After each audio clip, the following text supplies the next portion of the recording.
Okay, this is part 4 of me talking about Texas Senate Bill 8, because I could talk about this like literally for hours and hours and hours on like the law, how it's so jacked up, like the implications of it and the like effects of it that we're going to see. But essentially, I need you to understand this. Like, if you know anything, and if you haven't gone and watched the other places or pieces, please go back. But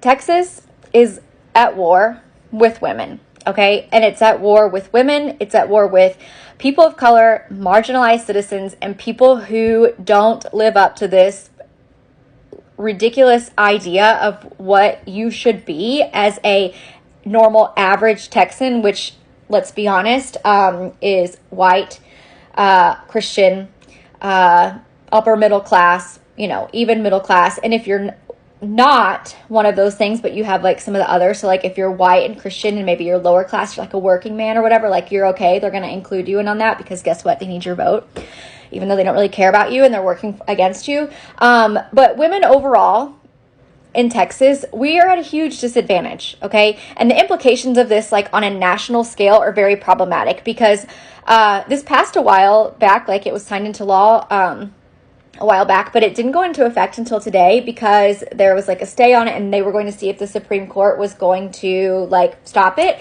and they didn't, okay? And they didn't. And if you're friends with any liberals, after RBG died and Amy Barrett Cohen was put into place, you might have heard some of your liberal women friends screaming that like the potential for Roe v. Wade to be torn apart and torn down by these, little laws here and there of like this was going to happen. And it's happening. It's happening. It's very Handmaid's Tale, like, and I don't mean to be like, frantic or whatever, but it's very scary. It's very scary, because as a woman here in Texas, not having control over your own, body in terms of your medical, you know what I'm saying, like not having control of your own uterus essentially, and being forced to live, and do these things because rich white people say so. I mean, it's effed up. So you should care. Even if you are like, I would never get an abortion, that's fine.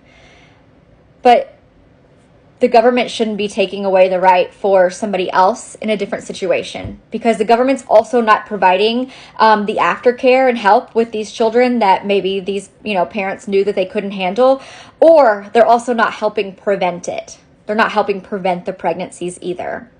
So